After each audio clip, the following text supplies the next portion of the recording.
Accuracy, balance, credibility, यह ABC television. प्रणाम, हम प्रतिमा की ओर से। अभी अपने देख रहे बानी कार्यक्रम भोजपुरिया सनेस, जौन प्रसारण होखेला हर इतवार के संजिया 7:30 से लेके 8 बजे तक सिर्फ एबीसी टेलीविजन पर। और हमने के कार्यक्रम में हमने के खास करके भोजपुरिया समाज, भोजपुरिया आवाज, भोजपुरिया संस्कृति और भोजपुरिया पृष्ठभूमि के लोग के बुला के वहाँ के बारे में अपने के जानकारी देवे के कोशिश करेनी। हमने के भोजपुरी भाषा, भोजपुरी साहित्य, भोजपुरी संस्कृति के बारे में भी हमने के तनिक सा जानकारी देवे के कोशिश करेनी। और यह क्रम में आज हमने के मेहमान बन के आयल बानी महोत्तरी जिला के रहनिहार। उनकर गांव के नाम बाटे शिवनगर और उनकर शुभ नाम बाटे सुधाकर झा, लेकिन वहाँ के बहुत ही प्रचलित बानी, पॉपुलर बानी सुधाकर संगीत के नाम से। तो संगीत सुनते अपने के गेस कर चुकल बानी कि वहाँ के संगीत से ही जुड़ल बानी। जी बिल्कुल, वहाँ के फाउंडर मेंबर बानी नेपाल म्यूजिक फाउंडेशन के, जौन की भीमसेन स्थान में अवस्थित बाटे। वहाँ ढेर सारा विद्यार्थी सुधाकर जी के साथ संगीत के शिक्षा ले रहल बाटे और इस संगीत के क्षेत्र में आगे बढ़ रहल बाटे। और इस सुधाकर जी डायरेक्टर भी बानी नेपाल म्यूजिक फाउंडेशन के, वही लेखा वहाँ के म्यूजिशियन बानी। बिल्कुल, म्यूजिशियन ना भइला अगर वहाँ के ना होतिहन तो कैसे म्यूजिक सिखैतियन। बिल्कुल, वही लिखा वहाँ के सिंगर भी बानी, बहुत ही सुमधुर आवाज बाटे उनकर, सुंदर गला के धनी बानी। और यहाँ के एथनो म्यूजिकोलॉजिस्ट अर्थात जातीय संगीत विशेषज्ञ भी बानी। ताइल जाओ वहाँ के स्वागत किल जाओ। सुधाकर जी, स्वागत बाटे हमने के कार्यक्रम में। धन्यवाद प्रतिमा जी। अच्छा सुधाकर जी, बाल्यकाल से ही अपने के संगीत में रुचि बाटे कि जब बड़का होते गनी तब रुचि जागल है? तनिक बाल्यकाल से ही बा हमरा संगीत, बचपने से बाटे हमरा। अच्छा, कितना साल के रहनी है अपने के याददाश्त के जोन याद होखेला नु कि इतना साल से हमरा बहुत ही इंटरेस्ट जागल म्यूजिक में? कितना साल के रहनी? 6-7 साल के रहनो कमान। अच्छा हाँ। तो स्कूल जीवन में कितना हिस्सा ले बानी है हमने के कार्यक्रम जोन होखेला स्कूल सब में? ना लेवे सकनी। अच्छा, उन कंडीशन ना मिलल और ना लेवे सकनी। संगीत के खातिर तो बाहर गईनी। अच्छा, दिल्ली में कुछ शिक्षा प्राप्त करनी। तक ओकरा बाद महावीर प्रसाद गुरु से, ओकरा बाद काठमांडू यूनिवर्सिटी में बैचलर्स करनी वहाँ से। अच्छा, संगीत लेके? संगीत, एथनो म्यूजिकोलॉजी। और फिर मास्टर्स अभी चल रहा बाटे हमार। अच्छा, मास्टर्स के अभी अपने विद्यार्थी बानी, स्नातकोत्तर कर रहल बानी संगीत में ही। अच्छा, संगीत के विद्या जौन होखेला, अब जैसे कि हमने पढ़ाई भी कर रहल बानी, संगीत से जुड़ल बानी, तो संगीत के एजुकेशन जौन लेहल जाला कितना सरल बाटे, कितना मुश्किल बाटे? नेपोलियन के बात याद आ गई हमरा, if you want nothing is impossible. संगीत सीखना गाह्रो छैन, गाह्रो नहीं खे। अगर पर्याप्त परिश्रम करें और सही मार्गदर्शन मिली तो अवश्य सफल हुई संगीत जी। एक लेल ज्यादा गाह्रो भी नहीं खे, सजिलो भी नहीं खे। अच्छा, मेहनत करे के पड़ी। अच्छा, मेहनत करे के पड़ी अपने कहानी है। तो संगीत में खास करके कौन कौन विषय, संगीत तो संगीत बहुत विधा बाटे संगीत के, तो कौन कौन विषय के अपने चुनले बानी? ऐसे बैल की हम तो वोकल में जाके हमारे सोच रहे जी। बाद में काठमांडू यूनिवर्सिटी में अला के बाद में वो में दो इंस्ट्रूमेंट लेवे के पड़ेला। अच्छा, एटलीस्ट 2 इंस्ट्रूमेंट, तो हम सारंगी या वोकल लेनी। और उससे पहले 1 वर्ष डिप्लोमा हम करनी काठमांडू यूनिवर्सिटी में, बैचलर से पहले। तो में हम तबला भी लेनी 1 वर्ष। तो ऐसे मेजर इंस्ट्रूमेंट सारंगी, वोकल और गिटार सब, तो गिटार, हारमोनियम, कीबोर्ड सब माहौले वैसे नहीं बा वहाँ कि सीखे में आ जाला जी। अच्छा, और जब ये पढ़ाई की अपने रेगुलरिटी देनी है, परिवार से जब अपने छोट रहनी संगीत में अपने के बहुते रुचि बाटे कह के परिवार के लोग के बतैनी है, तो कैसन प्रतिक्रिया आई? तो एक बाद कहें तो दिल्ली में हम रहनी, कंप्यूटर इंजीनियरिंग करे गल रहनी हम। अच्छा, तो हम लुका छिपा के हम संगीतो सीखे लगनी हूँ। बाद में डैडी के पता चल, डैडी से कुछ अब इच्छा हरेक मम्मी पापा के तो इच्छा होखेला कि इंजीनियर हो बच्चा, डॉक्टर हो। म्यूजिक में काहे लागल बा, बिगड़ गेल बेटा। हाँ बेटा बिगड़ गेल। तो अच्छा। ओसे बाद में जब इमा विदेशी सबके साथ हमारे प्रोग्राम भइल काठमांडू में ही, जब 100 से ज्यादा विदेशी रहे, हम एकटा रही वो तराई के। अच्छा। हाँ, और रिप्रेजेंटेशन करी तो हम मम्मी डैडी के बोल रही, सरप्राइज देनी। तब वो समय में लागल मम्मी डैडी के हाँ हमारे बेटा कुछ ठीक ही कर रहा बा। अच्छा, जे नाम कमेले बा। दाम तो हर केहू कमावेला, लेकिन नाम इज्जत कमावे के बहुत ही मुश्किल बाटे। अच्छा, यानी कि पॉजिटिव ही प्रतिक्रिया। अभी ठीक बा, अभी ठीक है। कहल जाओ तो अपनी स्टार्टिंग कैनी है कंप्यूटर इंजीनियरिंग के पढ़ाई से। हाँ। ओकर बाद अच्छा बैचलर करके छोड़नी ना, हम बीचे में छोड़ देनी। हम बैचलर्स का फर्स्ट ईयर में छोड़ देनी, इंटर कंप्यूटर साइंस में कैनी, ओकर बाद फर्स्ट ईयर करके बैचलर छोड़ देनी हम। अच्छा, तो अपने के जौन दोस्त लोग बानी, अपने के टोला मोहल्ला के, गांव समाज के, यहाँ के भी, तो वो लोग कबो ओरहन देवे नहीं कि इंजीनियरिंग छोड़ के तू काहे मतलब ऐसा गाय बजावे में लागल बाड़ी करके, कैसे ना आवेला बात सब? हाँ, तो वो सबसे ना, तो गांव में तो वैसे लागेला कुछ ना कुछ, गांव के आदमी सब तो वैसे ना समझेला ना। यहाँ के तो सब एजुकेटेड हो गए बा, सबके जगह बा अपन, और वो देखेला कि हम कहाँ बनी। हाँ। अच्छा। और लेके कोनो समस्या नहीं की होते, खासे नहीं के लागत कि हम कोनो भी जगह से हम पीछे बानी। बहुत खुशी बा कि हम संगीत में लागल बानी, संगीत के सेवा कर रहल बानी हम।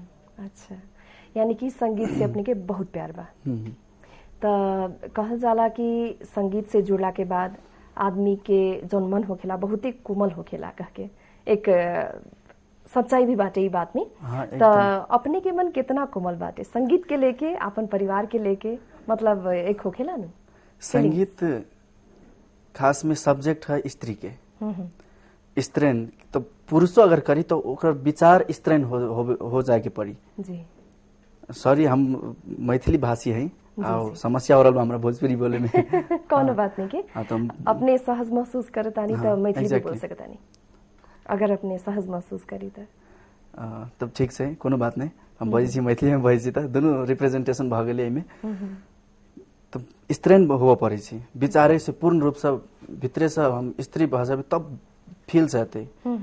कनिक देर में केकरो कना सके छी, कान सके छी, कनिक देर में केकरो हंसा सके छी, फील्स के कारण से नहीं।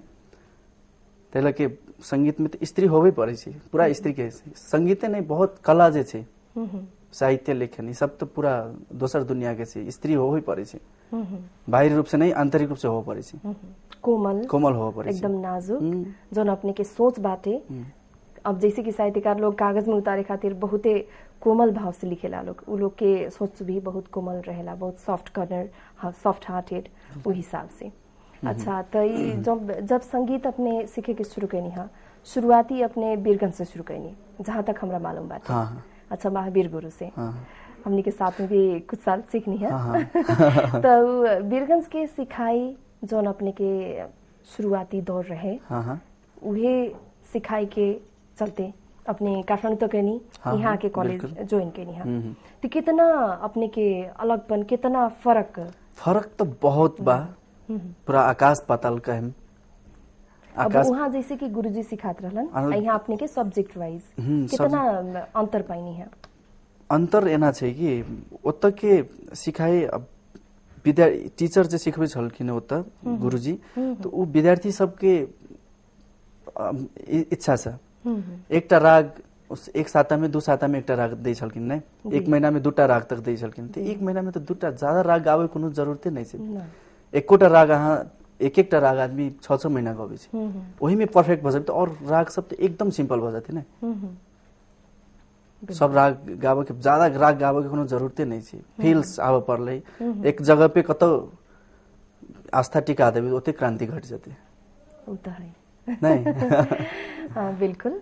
और ये जब अपने बीरगंज से काठमांडू आईनी, तो अपने के मन में जौन भावना सब आयल कि बीरगंज में हम बेकार सीखनी, ये 2 साल बर्बाद कैनी, या फिर वैसन कोनो फीलिंग्स कि शुरुआत से अगर हम काठमांडू में रहती तो ज्यादा अपने के नहीं, कम से कम ई खुशी लागल कि कम से कम गुरुजी के पाई के, गुरुजी के कारण से तो अलझल रहली ना हम सब म्यूजिक में, जी आ ओत से एली तब तो कम से कम वही कारण से तो हम एत एली किछ करे के इच्छा से जी आयता आके और अतो भेले अब अहू से ज्यादा छी बहुत वास्ट टेरिटरी छी म्यूजिक के बहुत करे के बाकी छे और जगह जब त ई फिर किछ नहीं लगते हमरा सब के हाँ हाँ नहीं बिल्कुल अपग्रेडेड होते जाला Upgraded, आदमी। exactly. बिल्कुल ओही से तो संसार इतना विकास कैले बा बिल्कुल ये बात तो है बढ़ले बाटे।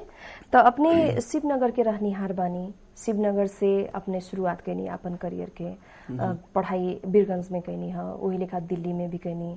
तो दिल्ली में अपने कौन गुरु से सीखले बानी म्यूजिक? उस्ताद रहीम खान रहे। अच्छा। हम बहुत कम शॉर्ट हम सीख ली, बहुत कम टाइम, वह 2-3 महीना। अच्छा हाँ खासे नहीं। तकर बाद और भी गुरु सबसे नाम ज्यादा नहीं लेबे, साथी सबसे हम सीखने रही। अच्छा और ये यहाँ जब अपने सोच बनेनी कि हाँ अब हम सीख चुकल बानी, हम इतना दक्ष हो चुकल बानी कि मतलब अब और विद्यार्थी के भी शिक्षा दे सकतानी, वो सोच से अपने 5 साल पहले नेपाल म्यूजिक फाउंडेशन के शुरुआत कैनी है। हाँ। कितना विद्यार्थी बाटे? अभी तो 33 स्टूडेंट। अच्छा। 33 नहीं 36 हो गइल बा। अच्छा अभी। 36 से नहीं, 36 बहुत नीमन संख्या बाटे कहल जाता।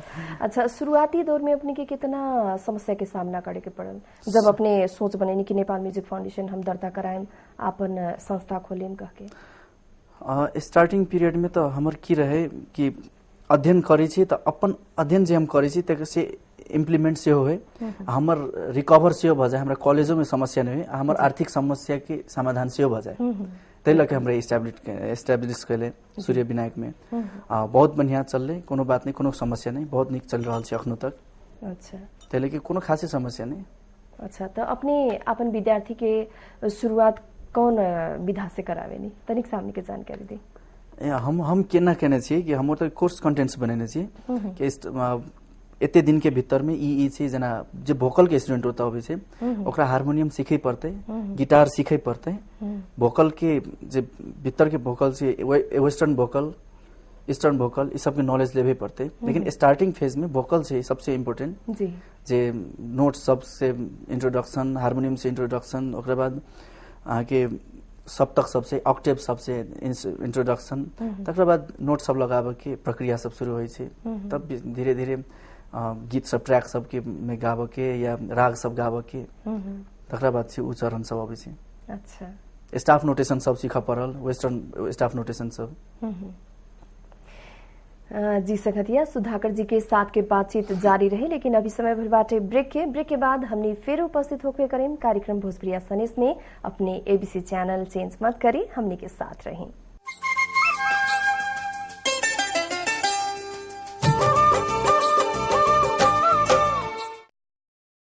ब्रेक के बाद फिर हार्दिक स्वागत बाटे। अभी अपने देख रहे बानी कार्यक्रम भोजपुरिया सनेस, जौन प्रसारण होखेला हर इतवार के संझिया 7:30 से लेकर 8 बजे तक सिर्फ एबीसी टेलीविजन में, और एक रिपीट टेलीकास्ट अपने देख सकतानी हर सोमवार के 11:30 से 12 बजे तक दिन के।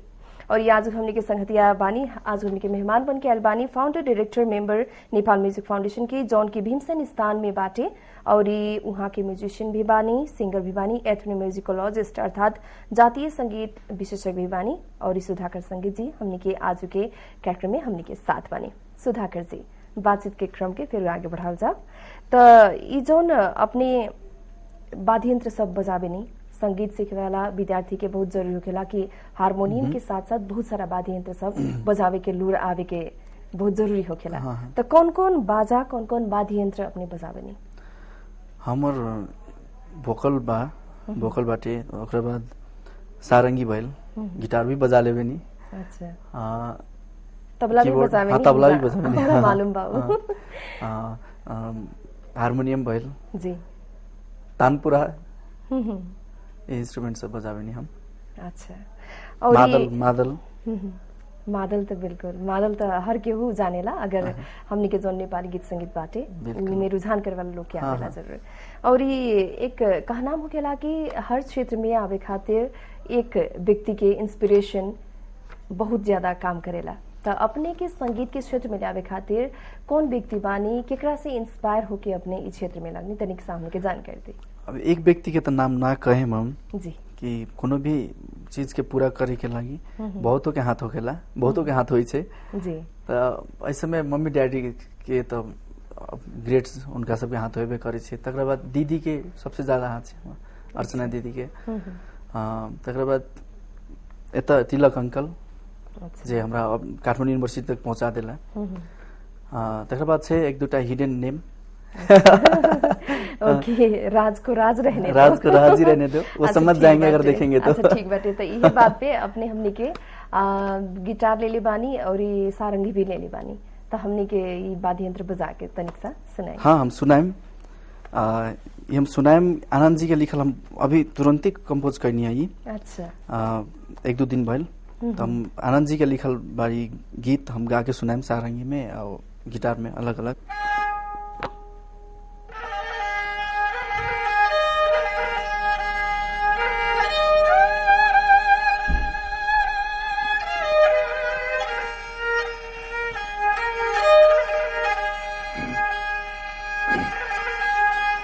सो गही के मुहा देखनी रे सपनवा, सो गही के मुहावा देखनी रे सपनवा, सोची मोर करे जावा चिराए हो राम, सोची मोर करे जावा चिराए हो राम।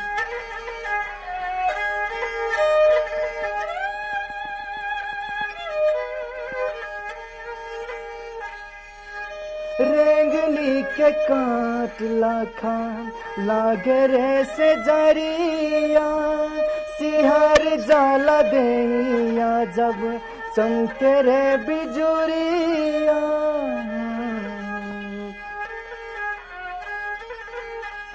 रेंगनी के काट लाखा लागे रे से जरिया, सिहर जाला देया जब चमके रे बिजुरिया। पिया परदेसी का तो गैले ना लो भाई, सो गई के पाके हमके दिल ना भुलाई। सने सहवा लिया के रे मेघवा, सने सहवा लिया के रे मेघवा, देला ना धीरज धराए हो राम, देला ना धीरज धराए हो राम। पिया बिन तन को ना सोहाए हो राम। बहुत ही खूब। शायद जहाँ तक हमरा मालूम बाटे सारंगी हमने के नेपाली संगीत में, नेपाली वाद्य यंत्र में सबसे पुरान, सबसे सुमधुर बाजा में आवेला। और ये भोजपुरी गीत हम जहाँ तक हमरा मालूम बाटे, अगर हम गलत ना बानी तो ये पहिलका बार हम भोजपुरी गीत सुननी है सारंगी में। शायद हो सके लगे हम शायद अपना में हम एकेटा छी शायद हम बजबे वाला, हमरो नहीं मालूम, लेकिन हम अपना मालूम अनुसार हम एकेटा छी तो बजबे वाला जी तराई में। हाँ हाँ अपना मधेसी में। अच्छा। और ये अभी अपने सुनेनी बहुत ही सुंदर, बहुत सुंदर गला बाटे अपने के। तो इतना सुंदर गला होते हुए अपने गीत रिकॉर्डिंग करेले बानी कि ना? ना हम करेले बानी, लेकिन अपना पर्सनल यूज के हम अच्छा, मीडिया में नहीं किया। मीडिया में नहीं किए। हाँ। जहाँ तक हमरा जानकारी बाटे अपने के एको गो गीत नहीं सुन ले। हाँ। रिकॉर्डिंग मतलब जन होखेला हमने के मीडिया में प्रसारण या फिर प्रकाशन में भी, तो इस हिसाब से अपने काहे इतना मतलब ढिलाई काहे करता नहीं? इतना बहुत अबेर हो चुकल बाटे, इतना सुंदर आवाज बाटे, जल्दी से कोनो एल्बम निकालबे हम गोइठा छिए। धीरे से सुनबे या धीरे से ज्यादा दिन तक चलबे। बिल्कुल एकदम पुआर के आग नहीं छी कि कनिके देर में बुता जाए, हमर इच्छा नहीं छी। हम चाही छी हम किछ भ जाए कि बाद में कोनो आदमी के बाजे के कोनो मौका नहीं मिले। लेकिन अभी तो अपने योग्य बानी, दक्ष हो चुकल बानी, और हमने के अगर नेपाल के नहीं बुझाइए ये तो अपने के बड़प्पन है। लेकिन अगर बात कल जाए हमने के गीत संगीत के नेपाल के परिप्रेक्ष्य में, तो लोग के गाय के लूर ना रहला, फिर भी एल्बम पे एल्बम निकालेला, प्रचार प्रसार करा के जबरदस्ती हिट होखेला लोग। ई परिपाटी के अपने काथी कहे के चाहे? एकेटा बात हम कहबे जी, शायद लेखनाथ पौड्याल कहने छ नेपाली में, अच्छा, फलेको रुख जहिले पनि झुकेको हुन्छ, त ज्यादा जे फैर जते त ओकरा ज्यादा इंटरेस्ट नहीं रहे जाती ओहि समय जी मीडिया में आबे के मतलब ठीक है ओहो आनाई बहुत जरूरी है जी लेकिन किछ भ जाए हमरा पास नहीं किछ तो हम कथी देखबे आदमी के कि बाद में जाके हमरा ड्रगिस्ट बन के नहीं छे ओहो बहुत करे के छे ने जी जी बिल्कुल अब इस समय सादृश्य सिचुएशन में यह देखे मिले छे ने शुरू में हिट भ गेल बाद में जाके जी आदमी नहीं पूछलक वो क्वालिटी नहीं रहल बाद में जाके ड्रगिस्ट भ गेल किछ किछ दुनिया लाग गेल कुलत में फंस जाए फ्रस्ट्रेशन डिप्रेशन के शिकार हो Exactly. गए तो वही लेखा अपने गिटार भी ले ले बानी तो गिटार भी बजा के तनिक सा सुनाई हमनी के दर्शक लोग भी एकदम इंतजार में बानी कि सुधाकर जी के सुंदर आवाज सुने के मिले फिर यो भोजपुरी हम गायम जी यो आनंद जी के लिखल बा अच्छा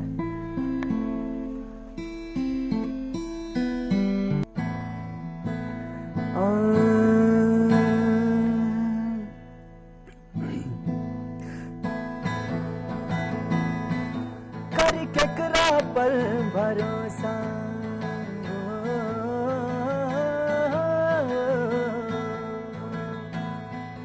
कर केकरा पर भरोसा कर केकरा पर भरोसा सभी साथ छोड़ दे बेला सभी साथ छोड़ दे बेला मझधार में लिया के मझधार में लिया के हाथ से हाथ छोड़ दे बेला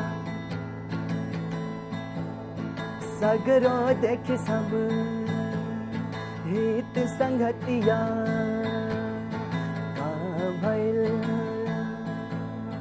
सगरो देख सब हित संगतिया का भइल और के का कहीं लोरबो आपन ना भइल सगरो देख सब हित संगतिया का भइल और को का कहीं लोरबो आपन ना भइल अनहरिया में परछाइयों अनहरिया में परछाइयों हमर साथ छोड़ दे बेला हमर साथ छोड़ दे बेला मझधार में लिया के मझधार में लिया के हाथ से हाथ छोड़ दे बेला बहुत खूब बहुत ही सुंदर रचना के लिए बानी आनंद जी और ये उसे भी सुंदर अपने की आवाज हम कंपोज हमरे भाई जी गीत गाने बहुत ही सुंदर धुन और ये अपने एथनो म्यूजिकोलॉजिस्ट बानी जातीय संगीत विशेषज्ञ बानी विभिन्न जाति के विभिन्न भाषा के गीत संगीत सब अपने सीखले बानी अपने अध्ययन कर रहल बानी तो कितना मुश्किल बाटे कहाँ जाए के पड़ेला ई ज्ञान खातिर एकरा खातिर एकरा लेल अहाँके सबसे पहिले त 12 क्लियर हो पड़े छै कोनो भी सब्जेक्ट में तकरा बाद म्यूजिकल बैकग्राउंड हो या म्यूजिकल नॉलेज हो तो बहुत निक एंट्रांस देवे पड़े काठमांडू यूनिवर्सिटी में पहले एक वर्ष हम सब एक वर्ष डिप्लोमा देवे पड़े छले 12 पास क के जाओ या बैचलर्स क के जाओ इसी मतलब नहीं अहाँके 12 के मतलब रखत तो ओत अहाँके एक वर्ष डिप्लोमा देवे पड़े छले अब तेहन नहीं छै अब 4 वर्ष बैचलर्स छै जाके एंट्रांस दियो पास भ गेली यहाँ ओत पढ़ सकै छी अच्छा तकर बाद मास्टर्स पीएचडी तक छै एत अच्छा अच्छा तो अभी तक कितना भाषा के अपने जातीय संगीत सीख चुकल बानी सीख चुकल बानी ना पढ़े के पड़ेला पढ़े के परिचय में बहुत सब नेपाल के बहुत जात सबके जना नेवारी की कल्चर सब पढ़ल नेपाली कल्चरल म्यूजिक सब शेर्पा तामाङ तराई के थारू बहुत दुनवार या यहाँ के बहुत ज्यादा जाति सब छै नेपाल के एथनिक ग्रुप सब छै अखन तक अच्छा मोर देन 60 और कहीं सयौं थुंगा फुल्का सयौं थुंगा सयौं नेपाली सुधाकर जी ओत के मात्र नहीं विदेशो सबके बिल्कुल म्यूजिक सब विदेशी ट्रेडिशनल म्यूजिक सब जात ओत के जात सबके की केना छै पंजाबी सब केना छै राजस्थानी केना छै इंडोनेशिया के केना छै नेटिव अमेरिकन सब के केना रहे म्यूजिक तेना सब पर पड़े छै अच्छा अपने से बतियावे के तो अभी और ही मन रहे लेकिन का के जा समय के जौन हमनी के पाबंदी होखेला उ हिसाब से अब हमनी के अंत में आ चुकल बानी तो हमरा से पूछे के छुटल ऐसे तो बहुत छुटल बाटे फिर भी अपने के कहे के मन लागल कोनो बात बाटे तो अपने कह सके बानी बहुत बहुत धन्यवाद सबसे पहले यहाँ के तकर बाद एबीसी चैनल के साथी सबके संपूर्ण देखा वाला साथी सबके स्पेशली दीदी के अच्छा अपने के दीदी के बहुत माने नहीं हाँ बहुत ज्यादा जी जे हिडन सब छथि हमरा नजर में, हमरा आगा बढ़वा में, उनको सबके बहुत बहुत धन्यवाद। हम एतो छी। जी बिल्कुल। और एक साथ अब हमने के समाप्ति के इशारा मिल चुकल बाटे। कार्यक्रम में हमने के समय देनी है, अपन व्यस्त समय के बावजूद देनी खातिर बहुत बहुत धन्यवाद। बहुत बहुत धन्यवाद प्रतिमा जी। और सुधाकर जी के साथ के बातचीत के अब यहीं समाप्त करत कार्यक्रम के समय की समाप्ति के इशारा मिल चुकल बाटे। आज के कार्यक्रम में अपने के कैसन लागल, अपने के प्रतिक्रिया खातिर फेसबुक में हमने के पेज बाटे भोजपुरिया सनेस, उमें जाके अपने के कमेंट, अपने के मैसेज अपनी पोस्ट कर सकतानी। और यह कहत आज के कार्यक्रम से हम प्रतिमा कार्यक्रम में सहयोग करे वाला टेक्निकल से लेके हमने के MCR रूम तक के सब कोनों के धन्यवाद देते हुए ढेर सारा प्यार के साथ विदा होके के चाहतानी। अगला इतवार के फिर मुलाकात होके करी, तब तक आपन ख्याल तनिक ठीक से रखी। प्रणाम।